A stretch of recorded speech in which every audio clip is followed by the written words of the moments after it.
Assalamualaikum warahmatullahi wabarakatuh. Salam sehat untuk kita semua. Semoga kita semua selalu mendapat lindungan Allah Subhanahu wa Ta'ala ya. Diberikan nikmat sehatul afiat serta dimudahkan segala urusannya. Amin ya robbal alamin.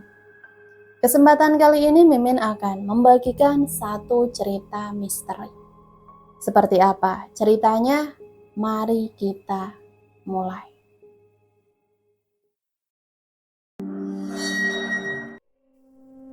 Hari ini kami mau pergi ke acaranya sang mantan. Iya, mantan kami dulu, namanya Nadia.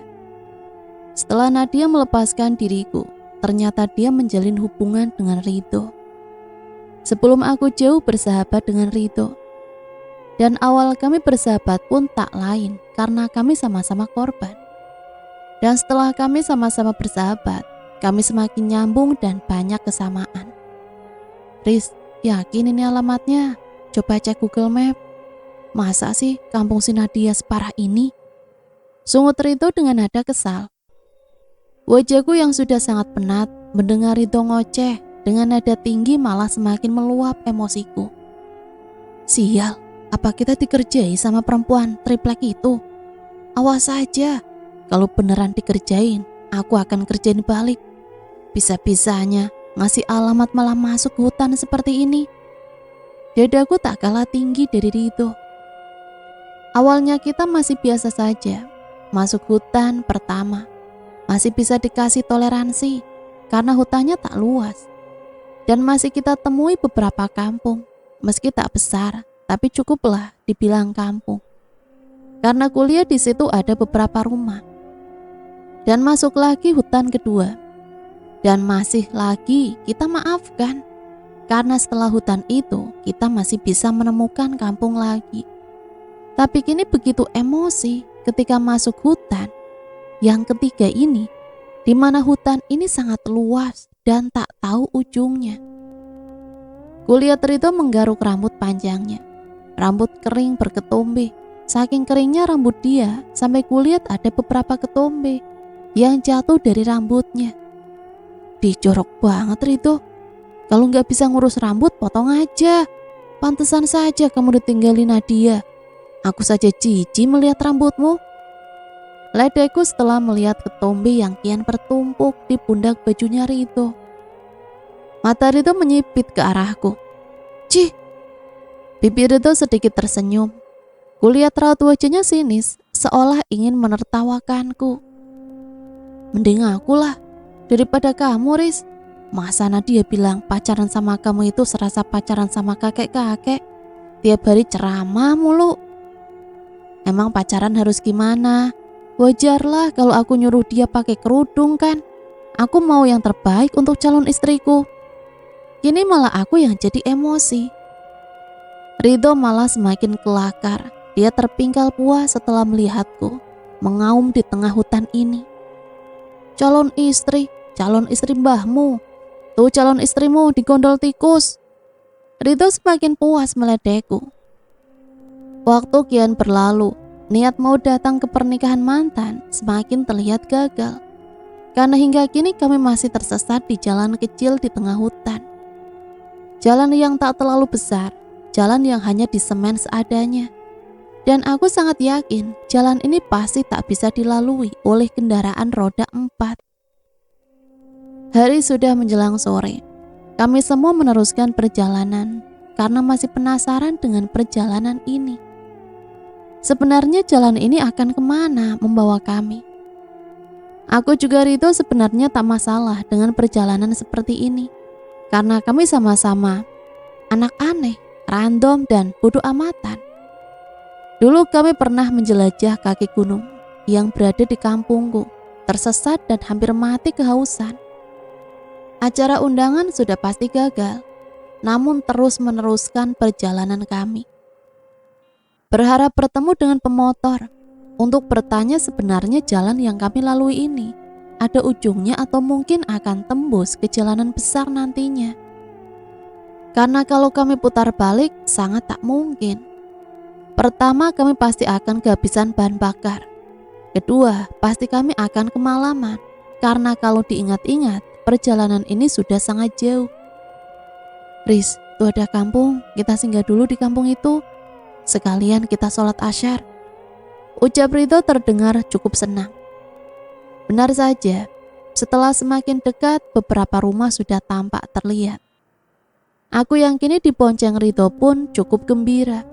Setidaknya kita bisa melakukan sholat asar di sini. Ridho menginjak standar motor yang dari tadi disetirnya. Aku yang paling awal turun mulai mencari orang untuk bertanya di mana letak musola. Kami celingukan, tak ada satu orang pun kulihat di kampung ini. Kampung yang sebenarnya cukup banyak rumah, sekitar 15 atau 20-an. Ya mungkin itu hal wajar karena posisinya di tengah hutan. Tak ada orang, Riz. Tanya Ridho yang masih berusaha mencari. Aku yang sedari tadi celingukan, persis pencuri, juga sama. Tak melihat satu orang pun di kampung ini. Tuh, sepertinya musola. Udahlah kita numpang sholat aja, Dok. Waktu asar udah mepet ini. Timpalku saat melihat bangunan kecil di atasnya. Ada speaker dengan tiang bambu cukup tinggi. Serius ini musola? Kok kayak nggak pernah dipakai? Ridho mengintip dari kaca luar yang berdebu. Sebenarnya kalau dilihat dari bentuk bangunan memang seperti musola. Terlihat ada speaker. Namun setelah dilihat dari dekat, aku pun kurang yakin. Di dalamnya ada satu sajadah kecil, lantai semen yang retak di setiap sudut. Bahkan ada satu retakan besar di tengah musola itu. Ada airnya, Riz. Kulihat Ridho memutar keran plastik yang patah. Air yang keluar cukup kotor. Bukan cukup, tapi memang kotor. Kami biarkan cukup lama berharap air kotor itu berubah bersih. Mungkin saja air kotor itu keluar karena jarang digunakan. Setelah kami sabar menunggu, akhirnya air itu bisa kita gunakan juga. Berwudu dan langsung kami tunaikan sholat.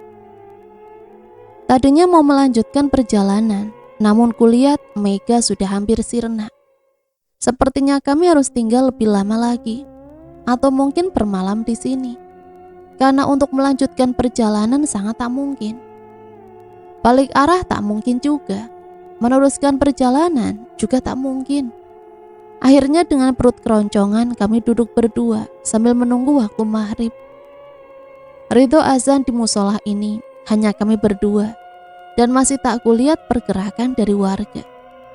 Kami seperti singgah di kampung tak berpenghuni, hening dan cukup membingungkan. Tak ada aliran listrik, aku sempat tertegun juga. Jika tak ada aliran listrik, lalu speaker yang di luar ini untuk apa? Jelas-jelas jika speaker, harus ada aliran listrik agar berfungsi. Sudahlah, perutku yang kini kembung dengan air keran mana bisa mencerna dengan keanehan kampung ini. Intinya kami tak ganggu di sini, hanya numpang sholat dan tidur saja untuk malam ini. Tiba-tiba seorang anak kecil mengagetkan kami. Nafasnya tersenggal setelah mendobrak pintu musola. Kulihat lampu minyak hampir padam di tangannya. Tolong om, tolong kami. Anak kecil itu menangis meminta tolong. Dalam samar gelap, aku dan Ridho saling menatap. Tolong ayah saya om, mereka mau mengambil ayah om. Lagi dia meminta tolong dengan isak tangisnya. Di mana ayahmu? Ku beranikan diri untuk mendekati bocah laki-laki itu. Ayo om, ayah di rumah kesakitan. Anak itu berjalan keluar dengan lampu minyak yang masih di tangannya. Kami berjalan mengikuti langkah cepat anak kecil itu. Anak kecil sekitar umur 8 atau 9 tahunan. Anak itu masuk ke rumah tanpa pintu. Entahlah, memang disengaja tak ada pintu, atau memang rusak saja pintunya. Yang pasti kami masuk ke rumah itu begitu saja. Itu ayah saya om. Anak kecil itu menunjuk ke ruangan gelap. Setelah anak kecil itu masuk dengan lampu minyaknya, akhirnya kami dapat melihat satu orang laki-laki yang sedang terbaring dengan mata melotot ke atas. Apa sebenarnya yang terjadi? Ini jelas bukan kesurupan. Aku sangat tahu ciri-ciri orang kesurupan. Hatiku bergelut. Riz, sepertinya ada yang aneh. Ridho berbisik di telingaku. Dek, apa di rumah ini tak ada listrik? Ada om, tapi jangan dinyalakan, ini pantangan. Kami tak mau cepat mati. Suara perempuan di dalam ruangan gelap. Sontak kami kaget. Kukira di rumah ini hanya ada anak kecil dan ayahnya saja. Ternyata ada lagi satu orang, dan ternyata perempuan itu juga masih belia. Dia keluar dari ruangan gelap itu. Kini samar, wajahnya terlihat setelah tersorot cahaya dari lampu minyak. Hidupkan saja, justru jika dimatikan seperti ini, malah akan jadi sasaran empuk para jin atau makhluk halus lainnya. Tanpa menunggu lama, cahaya lampu sudah terang benderang. Ternyata anak laki-laki itu sudah menyalakan saklar rumahnya. Kalian cari mati! Kalian cari mati! Suara bapak terdengar sangat marah. Matikan Adnan, nanti ayah mati! Perempuan itu berteriak. Dia langsung menangis di samping ayahnya. Siapa nama ayahmu? Tanyaku pada perempuan itu. Yanto bin Abdul. Jawabnya cukup keras. Kamu minggir dulu, izinkan saya mendoakan ayahmu. Ku coba membujuk perempuan itu. Ridho, coba kamu tahan aura di luar. Ku coba semampuku, Riz. Ridho langsung connect setelah ku beri aba-aba. Ternyata setelah lampu dinyalakan, memang benar adanya. Ku rasakan para makhluk aneh datang satu persatu. Semakin lama makhluk itu semakin banyak. Namun aku masih heran, karena bapak ini jelas bukan kemasukan. Tubuhnya seperti sudah ditandai. Sepertinya tubuh bapak ini memang sudah diincar sedari lama oleh iblis. Dan yang tak masuk akalnya, sebenarnya iblis ini jenis apa? Ku coba semampuku, ku masuki tubuh bapak ini. Ku coba mencari apa yang terjadi. Darah segar keluar dari mulutku. Tak kusangka jika kekuatan iblis itu sangat kuat. Hampir saja mati di tangannya. Untung buyutku masih sempat menyelamatkanku. Adnan, Wulan, kalian baik-baik saja, nak. Perempuan itu memeluk ayahnya. Ternyata namanya Wulan. Lalu Adnan berlari dengan tangisan pecah. Mereka bertiga menangis di kasur lusuh itu. Riz, jangan bengong, aku gak kuat. Teriak Ridho dengan muka pucat. Lupa, kasihan sahabatku dari tadi. Aku malah terhanyut dalam suasana haru sampai melupakan Ridho yang kini masih mencoba menahan gempuran makhluk halus yang sudah ngamuk dari tadi. Ku ambil batu kerikil di lantai kotor ini, lalu ku lempar keluar. Sudah Dok, kamu aman. Ucapku datar. Gila kamu ya. Kalau bisa semudah itu, ngapain nyuruh aku untuk mencegah mereka? Rangeknya dengan kesal. Pak Yanto menatapku. Dia langsung mencium tanganku. Berkali-kali mengucapkan terima kasih. Sontak ku hempas tanganku. Jelas ini tak benar. Mana boleh seperti itu. Harusnya aku yang mencium tangannya. Secara aku lebih muda darinya. Kalian siapa? Dari mana? Apa kalian para malaikat yang datang untuk menyelamatkan saya? Loh, kok malaikat? Bisa-bisanya Pak Yanto berpikir aneh seperti itu. Om, malaikat Israel ya? Suara Adnan terdengar jelas. Mataku langsung terkejut. Kalau malaikat Israel yang ada ayahmu sudah aku bawa, nak. Wulan langsung memukul mulut Adnan. Sembarangan, ketusnya. Adnan, terdengar teriakan anak kecil dari luar. Satu persatu suara anak kecil berteriak memanggil nama Adnan. Sekitar 5 atau 7 anak kecil. Mereka memanggil dan langsung masuk. Lalu diikuti dengan orang tua yang sama seperti anak kecil tadi. Mereka datang satu persatu hingga rumah Pak Yanto kini dipenuhi warga kampung ini. Yanto, alhamdulillah kamu masih hidup. Aku kaget melihat rumahmu terang tadi. Lalu siapa kalian? Apa kalian para malaikat yang mau membantu kami? Ucap salah seorang bapak yang duduk di lantai tanpa alas. Dih, kok pertanyaan mereka sama? Pertanyaan Pak Yanto saja belum aku jawab. Karena jujur aku masih aneh mendengar pertanyaan konyol seperti itu. Sebenarnya kami manusia biasa yang tersesat, Pak. Kebetulan kami singgah ke sini karena melihat ada kampung setelah melakukan perjalanan jauh. Kami hanya mau numpang sholat saja tadinya. Namun karena hari tak memungkinkan untuk meneruskan perjalanan, akhirnya kami memutuskan untuk tidur di musola saja. Lalu tadi Adnan datang meminta tolong jika ayahnya sakit. Ku coba jelaskan agar tak ada salah paham. Pak Yanto mencium pipi Adnan, matanya masih menatap nanar ke arahku. Kulihat wajah itu, wajah yang menaruh harapan besar. Jujur saja, baru kali ini ada orang yang berani masuk ke kampung kami. Setelah sekian lama kami pasrah, baru kali ini saya pribadi menaruh harapan besar lagi. Kampung Sejora ini disebut Kampung Kutukan. Bapak itu belum menyelesaikan pembicaraan, tiba-tiba terdengar jeritan yang begitu keras. Tolong istriku, tolong istriku. Itu suara Pak Parto, ucap salah satu warga.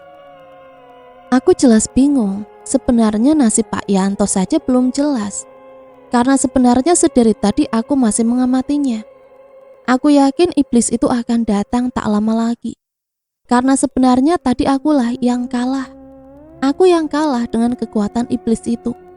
Aku bisa selamat karena aku diselamatkan buyutku saja. Tolong bawa saja istri Pak Parto ke sini. Saya tidak bisa keluar jauh dari rumah ini.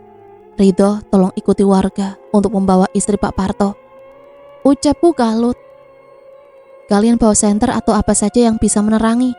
Seru Ridho. Saya bawa. Saya juga bawa. Mari kita pergi sama-sama. Setelah aku tunggu beberapa saat, akhirnya warga datang membawa istri Pak Parto. Di mana aku lihat sosok istrinya itu sudah nampak kurus dan mengkhawatirkan. Mataku terkejut saat melihat paha atas tangannya yang seperti sisik ular. Warnanya gelap dan mendekati lebam, seperti bekas pukulan benda tumpul atau semacamnya. Namanya siapa? Tanyaku dengan wajah masih dipenuhi tanya. Jujur saja aku sudah sedikit curiga dengan luka di tangan istri Pak Parto ini. Nama istri saya Sri Wahyuni, saut Pak Parto dengan gugup. Pak Parto duduk di samping istrinya. Tangannya berkali-kali mengusap wajah istrinya yang tirus. Sesekali rambut berantakan istrinya beliau rapikan. Bolehkah saya meminta air putih dan sedikit garam? Pintaku kepada siapa saja. Karena kini rumah Pak Yanto dipenuhi warga kampung Sejora. Kulihat Adnan berlari cepat memasuki ruangan yang mungkin dapur. Anak laki-laki itu begitu ringkas dan pintar. Di saat para warga terlihat kebingungan, Adnan malah terlihat serius dan selalu gerak cepat di saat aku meminta sesuatu. Jujur aku masih ingat dengan kecepatan dia. Dengan cepatnya ia menghidupkan saklar listrik rumahnya tadi saat aku meminta membuka lampu rumahnya. Adnan datang dengan mangkok plastik cukup besar. Lalu tangan kirinya membawa toples kecil yang direkatkan ke dadanya. Karena mungkin sedikit susah, karena toples itu tak cukup dipegang oleh tangan kecilnya. Ini Om, ucapnya dengan sedikit senyum. Terima kasih ya anak baik, kubalas senyum manisnya. Ku ambil 3 comot kecil garam dari toples itu. Ku campur dengan air putih dalam semangkok plastik tadi. Ku baca beberapa surat Al-Quran, lalu doa keselamatan, dan kutiupkan ke dalam mangkok tadi. Lalu aku memulai mempercikan campuran air garam itu ke tubuh Ibu Sri. Sebagian air aku minum, lalu kusemburkan tepat di wajahnya. Pergi kamu, aku tak akan memaafkan iblis sepertimu. Pergi dan jangan kembali. Ibu Sri berteriak, dia bangkit, matanya melotot tepat di wajahku. Kamu salah besar karena berani ikut campur bocah tengik. Lalu Ibu Sri ambruk dan tak sadarkan diri. Bulu kuduku berdiri saat mendengar ancamannya yang menggema. Sosok iblis ini memang cukup kuat, namun itu hanya iblis suruhannya. Aku yakin di belakang iblis itu pasti ada raja iblis di belakangnya. Entahlah, selagi aku bisa menolong, kenapa aku harus takut? Toh aku masih ada Allah. Aku ada Allah yang maha kuat dari segalanya. Mas Parto, mana anak kita, Mas? Ibu Sri sadar. Pak Parto menangis histeris saat melihat istrinya terbangun. Ini Wahyu, nak. Ini Wahyu anak kita. Pak Parto menarik anak kecil yang terlihat seperti ketakutan. Mungkin anak kecil ini Wahyu yang dimaksud Pak Parto. Wahyu anak mereka, namun kenapa dia terlihat sangat ketakutan melihat ibunya yang kini sudah sadar. Nggak mau, Wahyu nggak mau deket sama ibu. Wahyu takut, ayah. Teriak anak kecil itu dengan meronta yang luar biasa.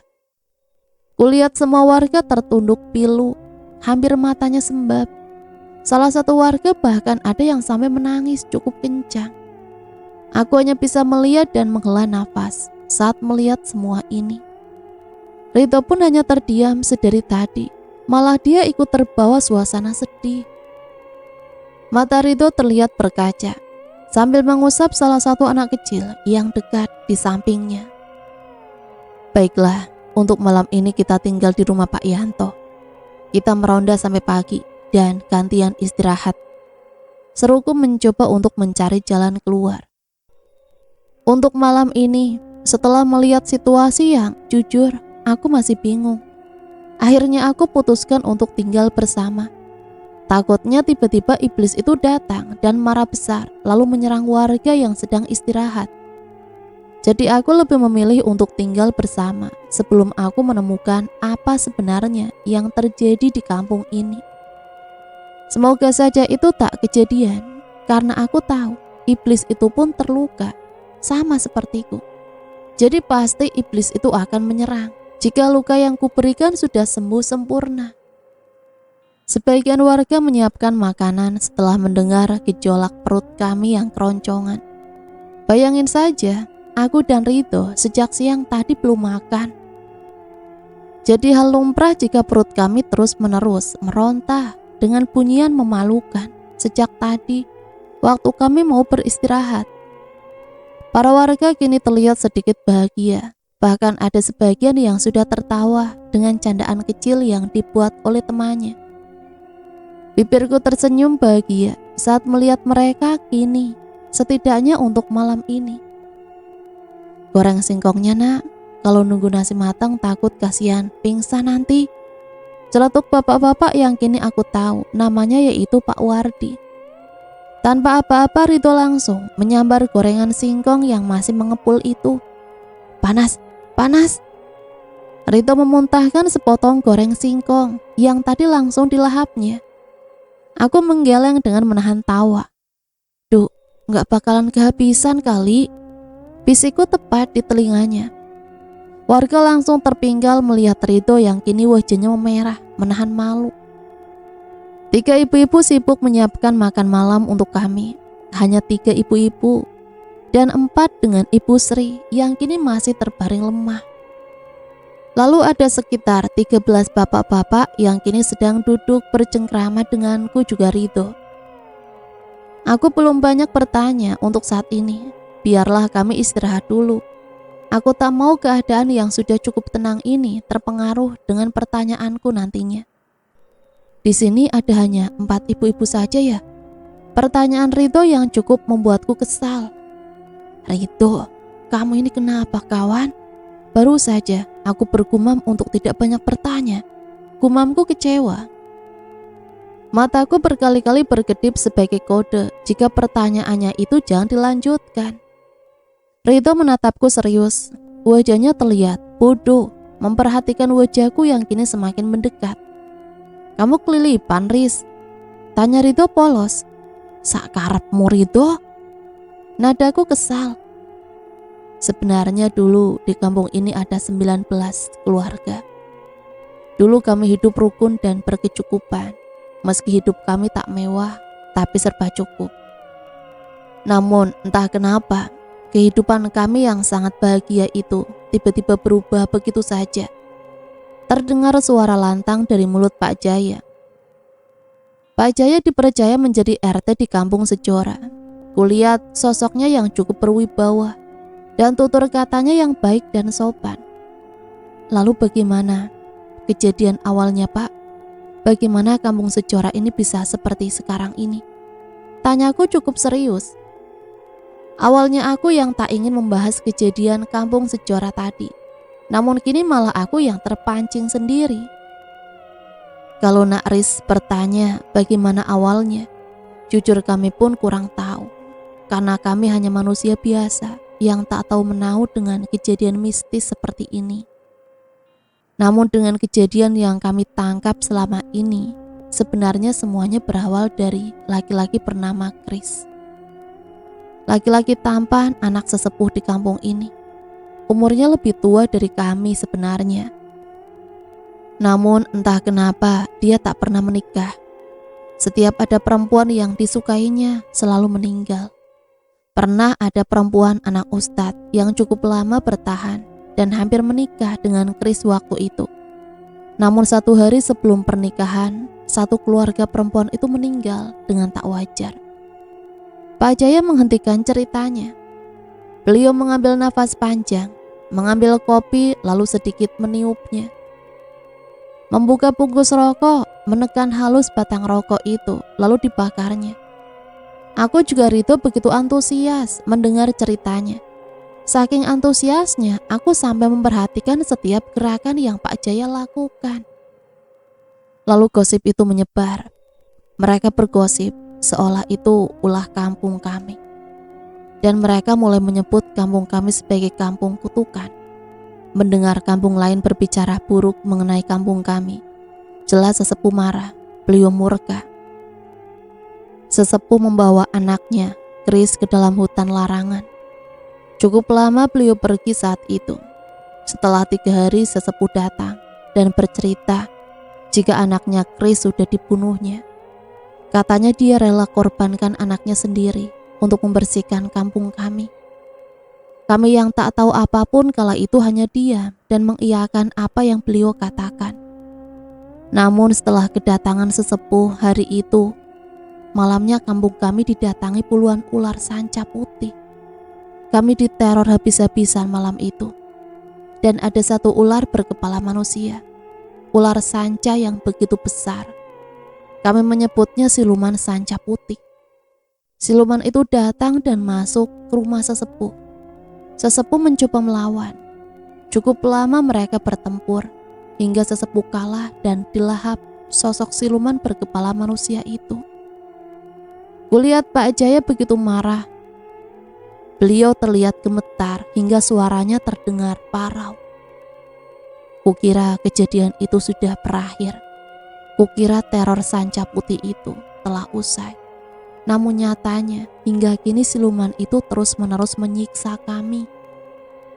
Perlahan siluman itu membunuh kami dengan sangat keji, sangat menyakitkan, di mana kami tak boleh bisa merasakan indahnya malam. Tak boleh menyalakan lampu selain lampu minyak, yang itu pun sangat susah kami cari. Lanjut Pak Jaya dengan tangan yang selalu dia pukulkan ke lantai rumahnya Pak Yanto. Sudah, orang lapar kok malah dikasih cerita serem. Sebenarnya semua ini salah kami. Salah kami karena sudah sangat jauh dari Tuhan. Ucap Ibu Parobaya sambil meletakkan bakul nasi tepat di hadapan kami. Suasana buyar setelah ibu berwajah sayu itu meletakkan makanan di tengah kerumunan bapak-bapak yang sedang bercerita. Namanya Ibu Marni. Ibu dengan wajah tenang dan cantik meski sudah cukup tua. Hanya beliau yang kulihat wajahnya yang adem dan tenang sejak tadi. Ibu Marni menyendok porsi nasi ke piring plastik lalu diberikan kepadaku. Beliau menyendok lagi yang lalu diberikan kepada Ridho. Ambil sendiri lauknya nak, kalian itu orang baik. Terima kasih karena menyelamatkan warga Sejora. Ucapnya sambil sibuk memberikan porsi nasi untuk yang lainnya. Aku yang kelaparan langsung menyantap lahap tanpa basa-basi lagi. Begitupun Ridho. Dia lebih parah dariku ternyata. Ridho mengambil semua lauk yang disiapkan, hingga piring nasi di tangannya penuh, tak ada celah kosong sama sekali. Pelan-pelan sayang, jangan gitu geli. Suara laki-laki yang sepertinya tak asing bagiku. Mataku sedikit terbuka, setengah sadar, karena mendengar suara tadi yang kini malah terdengar mendesak geli, tepat di telingaku. Sontak aku terbangun, ternyata itu suara Ridho yang sedang tertidur di sampingku. Kulihat Ridho sedang dijilati tubuhnya oleh wanita cantik. Wanita cantik dengan lidah yang menjulur sangat panjang. Lidahnya menjilat setiap lekuk tubuh Ridho yang hampir telanjang bulat. Astagfirullahaladzim, Ridho, bangun! Aku berteriak sangat keras. Berharap Ridho terbangun setelah mendengar teriakanku, namun nihil. Ridho malah semakin mendesah dan terlihat menikmati setiap jilatan siluman itu. Aku langsung membaca surat Al-Quran dengan keras, mencoba mencari air di sekelilingku atau benda apa saja yang bisa aku lempar ke arah siluman itu. Wanita siluman itu berubah menjadi ular yang mengerikan. Ular yang setengah tubuhnya masih menjadi wanita aneh. Wajahnya yang tadinya cantik kini terlihat buruk dan menyeramkan. Sebelah wajahnya penuh dengan luka bakar. Giginya mengeluarkan taring tajam, lalu matanya putih semua. Om, airnya om. Suara Adnan ku dengar di saat genting. Aku langsung meraih air dari Adnan yang ternyata airnya sudah dia campur dengan garam. Aku langsung membaca surat Al-Quran untuk mengusir iblis dan makhluk lainnya. Kesini kamu, berani sekali kau mengganggu sahabatku. Seruku penuh amarah. Siluman itu semakin murka. Kini tubuhnya sudah sepenuhnya menjadi sanca putih. Mulutnya terbuka sangat besar, seperti ingin memakanku. Aku tak bergeming, duduk bersila sambil bersikir yang terus aku tiupkan ke dalam air bercampur garam ini. Ular itu semakin mendekat, mulutnya terbuka sempurna ke arahku. Dengan cepat ku lempar air itu ke mulutnya, lalu ku lempar ular besar itu dengan tenaga dalamku dan hilang. Ku tarik nafas dalam-dalam, tubuhku dibanjiri keringat. Kurasakan kelelahan yang sangat hingga nafasku tersenggak. Warga Sejora ternganga melihat adegan tadi. Aku dan Ridho yang baru saja meminta izin untuk istirahat sudah seperti ini. Belum sampai 20 menit kami tertidur, namun siluman itu sudah memanfaatkan sahabatku, Ridho. Siluman sialan, siluman yang sangat haus akan laki-laki. Riz, kamu apakan tubuhku? Kemana bajuku, Riz? Kenapa tubuhku lengket dan bau, Riz? Ridho baru sadar dari hipnotis siluman sanca putih. Warga yang tadinya ternganga, kaget bercampur ketakutan, kini tertawa melihat tingkah polos Ridho. Ya Allah, kenapa harus Ridho? Kini kurasakan kekhawatiran yang cukup besar. Aku sangat khawatir karena kini Ridho sudah ditandai oleh siluman sanca putih itu. Aku merenung, bingung juga khawatir. Apa yang akan terjadi dengan sahabatku Ridho? Kini Ridho telah ditandai, seperti warga lainnya, yaitu Pak Yanto. Setelah aku bertanya kepada Pak Yanto, akhirnya aku tahu kejadian yang sebenarnya. Pak Yanto cerita jika awalnya beliau bermimpi bersetubuh dengan wanita cantik. Wanita itu terus-menerus datang dalam mimpinya setiap hari katanya. Awalnya Pak Yanto bahagia karena seperti nyata dalam mimpi tersebut. Namun seiringnya waktu, katanya mimpi itu seperti menyiksanya. Pak Yanto selalu kelelahan setiap bangun tidur. Katanya tenaganya seperti terkuras habis, seperti dipaksa untuk terus bersenggama. Jika beliau menolak, katanya wanita cantik itu akan murka dan menyiksanya. Bahkan sampai mengancam akan membunuhnya kalau keinginan birahinya tak dipenuhi. Dari situ Pak Yanto yakin jika selama ini beliau bukan mimpi, tapi seperti hipnotis yang seolah kita dibuat setengah sadar olehnya. Kulihat Rito sedang melamun panjang dekat pintu keluar. Dia menatap kosong ke langit cerah, sesekali tersenyum lalu menggelengkan kepalanya. Warga Sejora beraktivitas normal seperti warga kebanyakan. Mereka pergi untuk bertani, ada juga yang pergi mencari kayu bakar di hutan, dan sebagian pergi ke pasar untuk membeli keperluan mereka.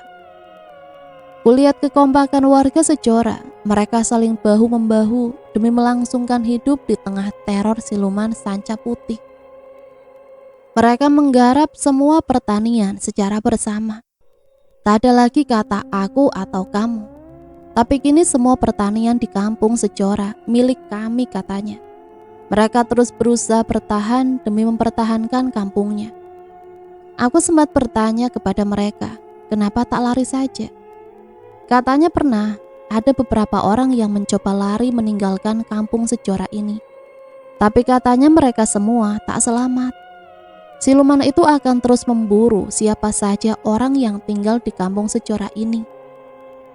Aku masih belum tahu pasti motif apa sebenarnya. Kenapa siluman itu terus mengincar warga Sejora? Padahal musuh besarnya telah lama mati, yaitu sesepuh yang membunuh anaknya sendiri. Kenapa siluman sanca putih itu masih mengincar warga Sejora yang jelas-jelas tidak tahu apa-apa? Jangan bingung cucuku, kuatkan ibadahmu. Juga warga Sejora, sebenarnya penawarnya mereka sendiri. Mereka keturunan Mbah Macan yang akan menghancurkan siluman sanca putih itu. Ku dengar bisikan jelas tepat di daun telingaku.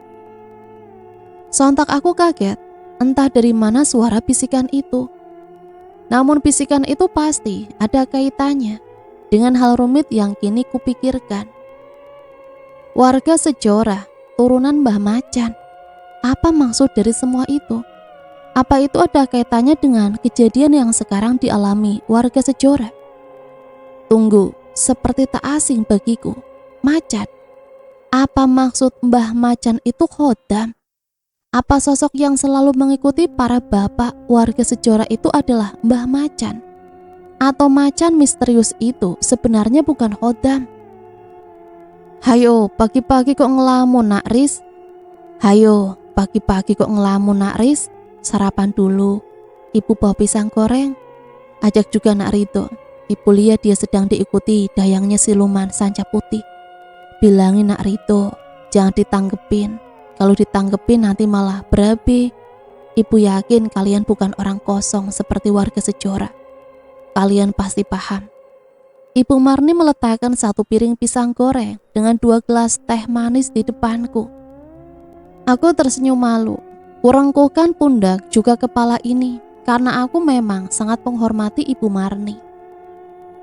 Sosok perempuan yang mempunyai karismatik hebat. Mata ini akan langsung takjub jika melihat wajahnya yang berbeda dari perempuan lainnya. Beliau mempunyai sorot mata tajam dan tegas. Dari tatapan mata saja kita akan tahu betapa berbedanya beliau dengan perempuan lainnya. Apa ibu tahu tentang Mbah Macan? Kulempar pertanyaan, sedikit menekan, berharap beliau akan paham maksudnya pertanyaanku. Ibu Marni menatap wajahku, tersenyum sedikit sinis yang lumayan membuat jantungku berdebar hebat. Sebenarnya kami semua keturunannya. Namun entah kini, apa Mbah masih anggap kami atau sudah membuang kami?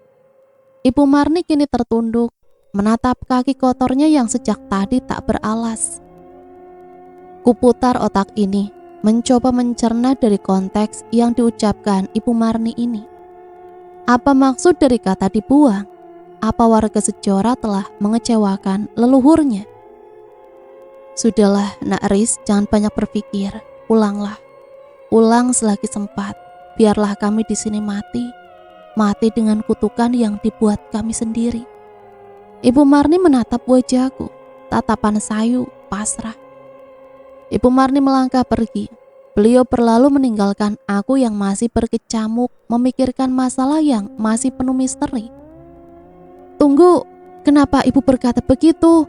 Bukankah kita sebagai manusia selalu diberi kesempatan kedua? Bukankah Tuhan Maha Pemaaf? Benarkah Tuhan membenci hambanya yang pasrah, yang tak mau berusaha? Lalu kenapa ibu berkata seperti itu? Aku berdiri dari tempat dudukku, berteriak kecewa dengan ucapan Ibu Marni. Jika kamu tak sayang dengan nyawamu, maka teruskan perjuangan kami. Namun jika hanya memberi harapan saja, pergilah. Pergi selagi sempat. Ibu Marni menghentikan langkahnya. Beliau berbalik menatap Nanar, lalu membalas ucapanku dengan suara parau. Jika aku takut mati, mungkin aku sudah pergi sejak tadi. Tapi aku bukan laki-laki yang pengecut, Bu. Suaraku semakin menggelegar, semakin yakin setelah melihat Ibu Marni berkata dengan sedikit harapan. Ibu Marni menangis, tubuhnya goyah, ambruk setelah melihat keseriusanku. Beliau menganggukkan kepalanya. Terima kasih, Nak, terima kasih. Malam ini kami berkumpul kembali. Setelah sholat Isya, kami laksanakan dengan hikmat. Kami langsung berkumpul di lapangan dekat rumah Pak Jaya. Lapangan yang sudah kami rapikan siang tadi. Lapangan yang sudah kami terangi dengan beberapa lampu. Ini lapangan cukup besar ini, terang benderang. Kulihat semua warga Sejora tampak serius menatapku. Aku juga Rito bersila saling berhadapan. Di samping kami ada Pak Yanto juga Pusri yang terbaring beralaskan kasur kapuk. Mereka berdua terbaring di antara aku juga Rito. Lalu warga lainnya duduk bersilah melingkari kami berempat. Kami semua sudah dikelilingi dengan taburan garam cukup banyak. Garam yang sudah kami doakan dengan ayat-ayat suci, juga beberapa doa pengusir makhluk halus. Baiklah, para warga sekalian, saya berharap dengan adanya perkumpulan ini akan menghentikan kutukan dari siluman sanca putih itu. Saya mohon kerjasamanya kepada warga sekalian. Setelah saya mendengar kisah dari Ibu Marni, akhirnya saya mengerti kenapa warga Sejora menjadi sasaran siluman itu. Kalian semua manusia istimewa, manusia yang diberi kehebatan untuk mengusir siluman itu. Bahkan kalian bisa membunuh mereka semua jika kalian tak menduakan Allah. Jika kalian tak meninggalkan perintah Allah. Namun kalian telah lalai. Kalian telah sangat jauh meninggalkan perintah Allah. Kuhela nafas panjang. Jujur aku sedikit sesak karena mendengar cerita sebenarnya dari Ibu Marni. Sebenarnya sesepuh itu bukan warga asli kampung Sejora. Sesepuh hanya pendatang yang ingin menghancurkan keturunan Mbah Macan. Sesepuh datang ke kampung Sejora dan melakukan pemujaan kepada siluman sanca maung. Setelah sesepuh berhasil menjadi pengikut siluman sanca putih, sesepuh langsung mengajak semua warga Sejora untuk mengikuti ajarannya. Sesepuh menjanjikan kekayaan duniawi, menjanjikan kebahagiaan dunia yang indah. Satu persatu warga mulai tergoda yang akhirnya hampir semua ikut kecuali Ibu Marni. Sebenarnya Ibu Marni tak tinggal diam kala itu. Namun apalah daya, Ibu Marni hanya seorang perempuan. Terlebih beliau hanya satu orang saja. Jadi jelas Ibu Marni tak ada kekuatan sama sekali. Beliau tak berdaya hingga pasrah. Ibu Marni hanya berdoa suatu hari kelak akan ada seseorang yang menyelamatkan sanak saudaranya. Aku juga Ridho akan memancing para siluman itu, karena Ridho telah ditandai dan disukai oleh salah satu siluman sanca putih itu. Jadi kami tak akan kesulitan untuk memancing mereka. Ridho akan masuk ke dunia siluman sanca putih itu, lalu aku akan mengikuti Ridho. Kulanjutkan seruanku. Aku yang masih menggebu menerangkan setiap detail agar mereka paham nantinya. Ridho mengernyit, menatap heran mukaku. Gila kamu Riz, kenapa jadi aku umpannya? Tanya Ridho berbisik. Tenang saja, setelah kamu masuk ke dunia siluman itu, kamu boleh pergi dan langsung bantu para warga. Aku yang akan masuk sendirian nantinya. Kamu hanya perlu mengikuti siluman itu. Ikuti siluman itu sampai ke dunianya. Setelah siluman itu sampai, maka kamu cepat pergi. Biarkan aku sendiri yang masuk. Ridho malah semakin heran menatapku setelah keterangan rencana sebenarnya. Jika matahari terbit, aku masih tak kembali. Kamu boleh memberitahu keluargaku. Bicaralah kepada keluargaku yang sebenarnya. Mereka akan paham dan akan langsung membawa jasadku. Aku berbisik lagi kepada Ridho. Wajah Ridho semakin tegang. Kulihat aura marah dari wajahnya. Gila kamu, gak usah seperti itu. Kita balik saja. Aku gak mau melakukan hal gila ini. Ingat ya Riz, menolong orang boleh saja, tapi tak segila ini juga. Aku gak mau. Aku gak mau kamu mati sekarang. Ridho kini berbicara sedikit berbisik. Nadanya meninggi sampai para warga menatap kami. Aku memang tak akan mati sekarang, Dok. Kan aku bilangnya besok, Ridho, bukan sekarang. Jangan bercanda. Aku serius, Riz. Baiklah para warga, sebentar lagi kita mulai. Sebelum kita mulai rencana awal kita akan awali terlebih dahulu membaca doa dan berzikir. Kita akan berzikir hingga pukul 12 malam. Setelah jam 12 malam, aku dan juga Ridho akan memulai rencana kita. Aku dan juga Ridho akan bermeditasi. Kami akan memulai mencari dunia siluman itu. Dan setelah kami bermeditasi, kalian semua harus membaca surat Yasin dan ayat kursi.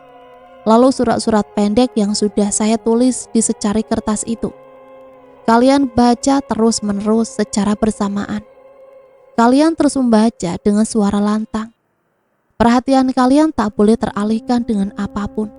Pokoknya kalian terus membaca semua itu terus-menerus tanpa jeda. Jika ada yang tak kuat, kalian boleh beristirahat sejenak. Kalian boleh saling bergantian. Namun intinya, bacaan semua itu jangan sampai terhenti. Saya percaya para bapak juga ibu di sini pasti mampu. Ingat, kalian bukan manusia biasa. Kalian keturunan Mbah Macan. Kalian pasti mampu mengakhiri kutukan ini.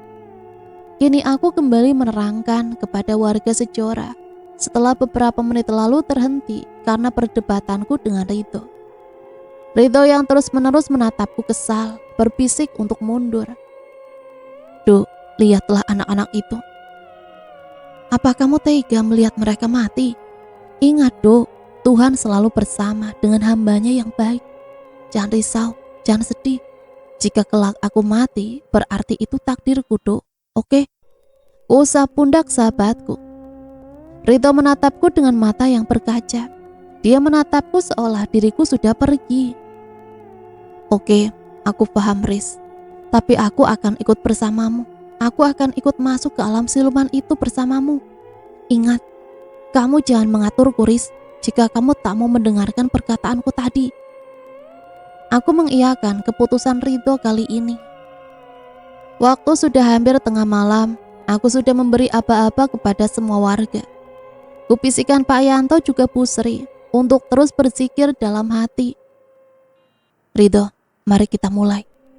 Ridho langsung mengiyakan. Dia menutup matanya bersiap untuk pergi ke alam lain. Ku dengar para warga membaca surat Al-Quran. Suara menggema di tengah malam. Bulu Roma serasa merinding. Takjub setelah mendengar gema ayat suci dibacakan.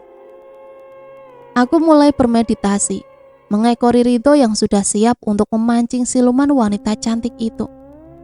Terdengar dari jauh suara perempuan memanggil nama Ridho. Suara lembut tapi samar. Perempuan cantik berbaju putih.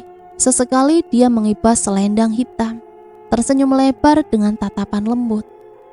Ridho tersenyum, menutup redup setengah matanya, mencium aroma wangi yang tercium cukup kuat. Ridho membuka kedua tangannya, seolah menyambut perempuan cantik itu. Perempuan itu melayang lambat mendekati Ridho, mencium lembut pipi sahabatku. Bawalah aku ke tempatmu, kasih. Bawalah ragaku bersamamu. Suara Ridho mesra, sedikit mendesah. Perempuan itu menarik Ridho, melayang jauh di dalam khayal. Aku terus mengekori mereka, berlari kuat agar tak kehilangan jejaknya.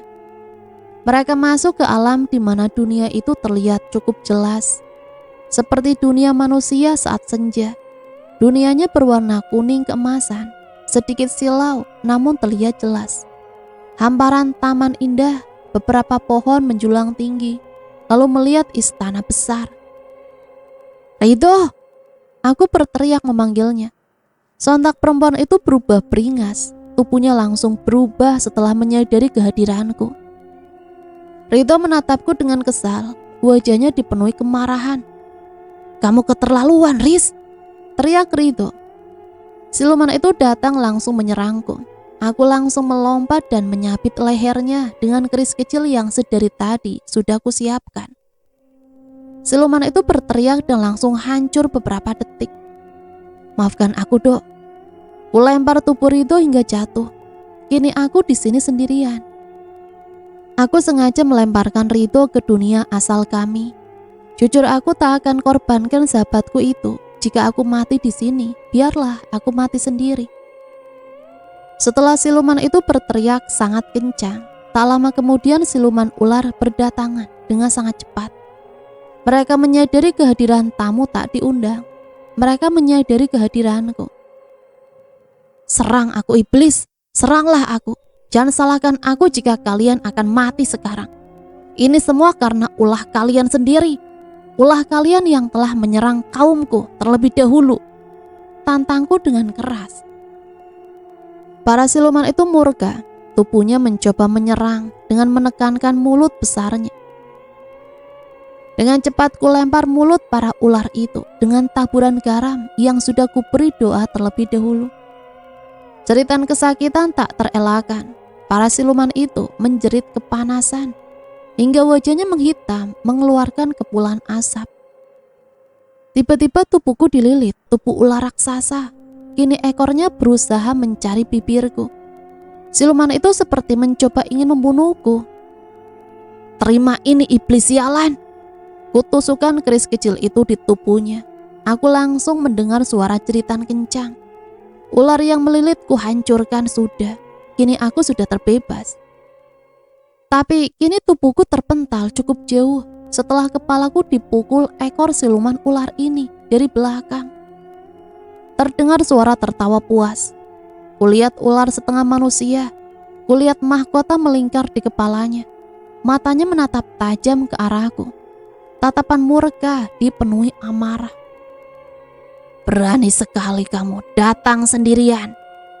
Matilah kamu, anak ingusan. Ratu siluman itu kembali menghentakkan ekornya. Aku mencoba berlari, berusaha bangkit dari tempat jatuhku. Aku kembali dibantingnya. Ekor siluman itu sangat cepat hingga aku tak sempat menghindarinya. Ridho menangis di tengah gema suara warga Sejora. Dirinya tak bisa menerima perlakuan egois sahabatnya. Sahabatnya begitu tega mengingkari janji yang telah ia sepakati. Bertahan, Riz, aku mohon, bertahanlah. Ridho berbicara seolah dia melihat sahabatnya. Angin malam bertiup sangat kencang. Warga Sejora mulai gusar. Mereka terlihat ketakutan melihat ranting pohon tumbang. Angin itu semakin kencang hingga keluarkan suara begitu keras. Peci yang mereka gunakan saling berterbangan, lalu rambut mereka ikut tertiup angin hingga terlihat kacau acak-acakan. Jangan berhenti, teruskan bacaan kalian. Baca yang keras, keluarkan suara kalian hingga suara kalian terdengar sampai alam siluman itu. Seru Ridho sambil menebar lingkaran garam yang hampir hilang di terpa tiupan angin. Ridho terus menebar garam yang ada di sekitarnya. Air matanya mengalir deras. Ia tak mampu menahan aliran butiran putih itu. Suara warga Sejora semakin menggema. Mereka semakin keras membaca setiap surat Al-Quran. Semangat mereka semakin menggebu setelah melihat Ridho berlari menyebar lingkaran garam dengan matanya yang sembab. Matilah kamu bocah ingusan, terimalah seranganku, teriak Ratu Siluman Sanca. Tubuhku sudah semakin lemah. Tubuhku sudah tak mampu lagi terbangun setelah beberapa kali terpental kencang oleh ekor siluman itu. Ya Tuhan, jika memang hari ini ajalku, ambillah, aku ikhlas. Tapi tolong selamatkan kampung Sejora, selamatkan anak-anak tak berdosa itu. Ucapku pasrah dengan menutup mata. Bangun cucuku, ajalmu bukan hari ini. Ambillah mahkotanya, kuatkan imanmu. Percayakan semuanya kepada Sang Khalik. Suara bisikan persis di telingaku. Kubuka mataku, kulihat siluman itu tampak heran melihatku. Kulihat mata ketakutan dari matanya. Kulihat siluman itu sedikit gusar. Sialan, ternyata kamu tak sendiri. Siapa kamu sebenarnya, bocah tengik? Dari mana asalmu? Aku berdiri tegap setelah melihat ketakutan di wajahnya. Mataku menyipit, aku berlari ke arahnya. Aku terkejut setelah melihat keris kecilku patah saat ingin menusuk tubuh ratu siluman itu. Bodoh, kau kira benda tak guna itu bisa membunuhku? Ratu siluman itu tertawa puas melihat wajahku yang terkejut tadi. Ku dengar suara gema itu, suara keras lantunan ayat suci. Kini suara warga Sejora terdengar menggema, mengguncang alam siluman sanca. Istana itu bergetar hebat. Istana siluman sanca putih berguncang seperti gempa. Kulihat pohon-pohon menjulang tinggi itu runtuh. Pohon itu ambruk satu persatu. Para siluman sanca memilih pergi memasuki istana itu. Aku berlari mengejar mereka, berlari mengejar ratu siluman sanca. Aku harus mengambil mahkota itu dari kepalanya. Aku harus menghancurkan mahkota itu agar mereka raib dari muka bumi ini. Kulihat istana mulai hancur, pilarnya satu persatu terjatuh dan hancur. Aku terus berlari tanpa menghiraukan hancurnya istana.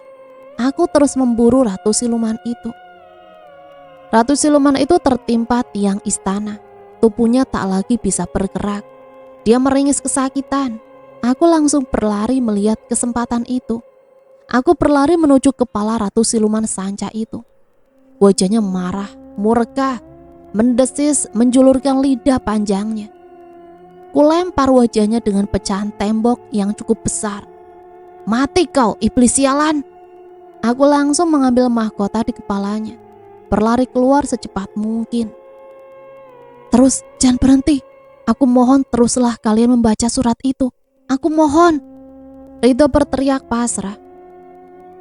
Ridho bersujud di tanah lapang.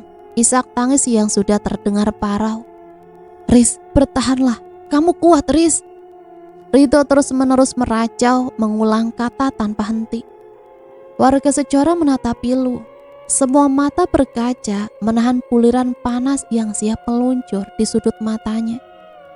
Matahari pagi sudah terlihat. Ridho tersungkur di pelukan Ibu Marni, menatap Ragaris yang masih tak bergeming. Bangun sialan, sudah kubilang jangan pergi. Cepat bangun, ayo kita pulang. Ayo kita menjelajah lagi. Ridho memeluk Ragaris. Jangan mendekat, kalian pergi dari sini. Riz akan kembali. Kalian jangan menyentuh tubuhnya. Ridho berteriak layaknya orang gila. Tiba-tiba tubuh Riz bersujud, tersungkur. Kampung Sejora dibanjiri hujan air mata. Mereka seperti tak rela melihat tubuh Riz tersungkur di tanah lapang itu.